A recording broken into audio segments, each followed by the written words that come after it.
What's up, everybody? It's Mark from Lawn Creeps Limited. Out here, not in Villa Park, Illinois, but about 25 minutes down the line, Chicago. Over here in Chicago, Illinois, downtown, Millennium Park. In the beginning of the year, on my first video of 2019, I did a little hype video where we talked about doing some field trips. And finally, I got around to filming one here. We're gonna go check out some awesome gardens and landscaping out here in downtown Chicago, specifically the Lurie Garden. The Lurie Garden at the Lurie Children's Hospital that was implemented by the great plantsman Piet Oudolf, the Dutch plantsman Piet Oudolf. When one thinks of Chicago, you don't necessarily think of awesome landscaping and some of the vegetation, right? You're thinking skyscrapers, smog, and hustle bustle and all of that stuff, right? Which is a part of it. That's all good too. Food, of course, right? Beef sandwiches, Chicago pizza, which isn't just deep dish, by the way. But there is a lot of awesome landscaping, in fact. One of which is a prized possession out here, the Lurie Garden. It was installed by a Dutch plantsman by the name of Piet Oudolf. And his whole approach to gardening is letting nature sort of take the forefront, a sustainability approach as far as pollinator-friendly type of native plants that he works with, and installing it to look like natural meadows and prairies, and how we could actually apply that to public places.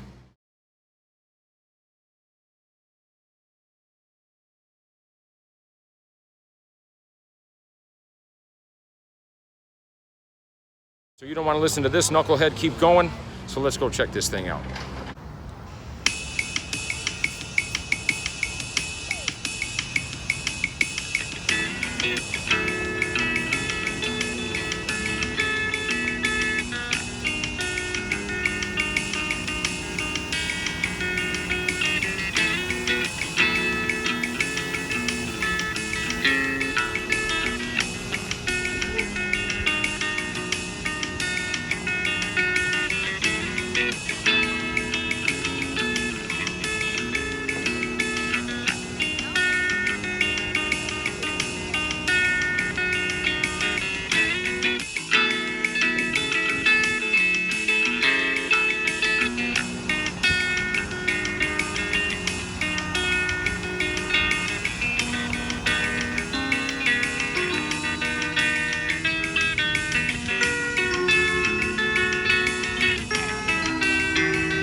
Philosophy, the methodology here is that there is beauty in all four seasons in a naturalistic native planting situation.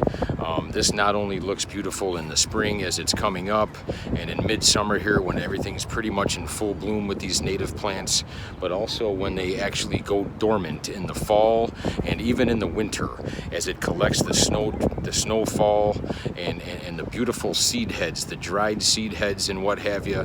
There's a certain beauty to that as well. And again, it's more of a sustainable type of planting. It's more pollinator friendly. It is environmentally conscious. It's natural beauty. How do we live with nature? How do we live among wildlife and garden for wildlife?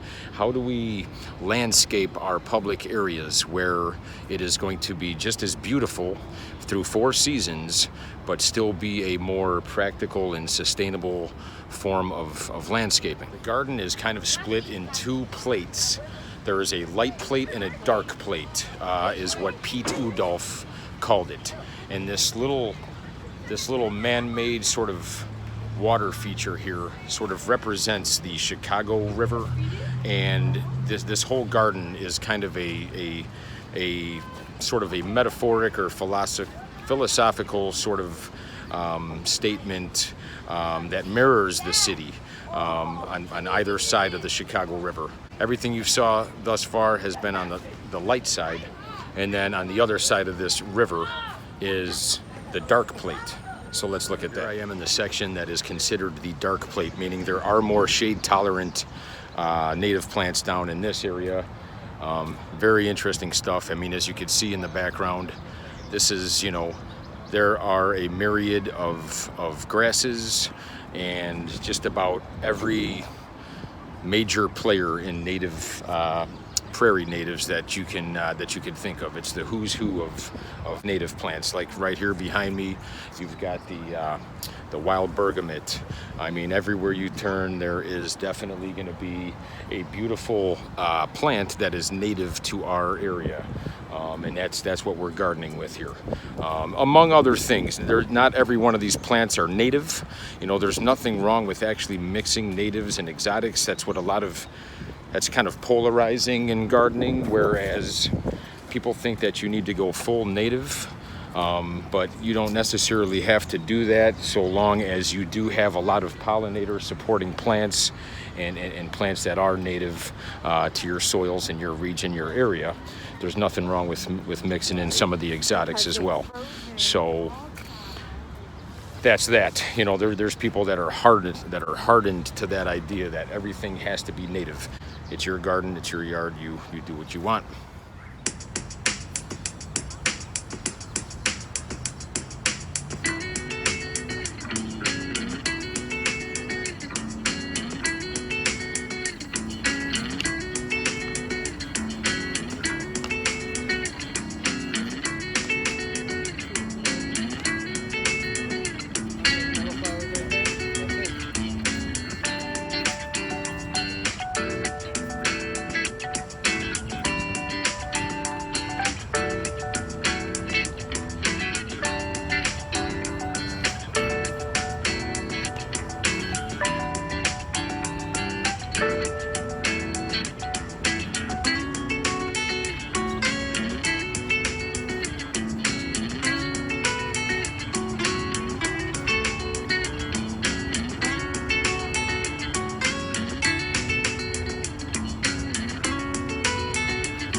Anyways, back home now. It was an amazing morning, an amazing afternoon.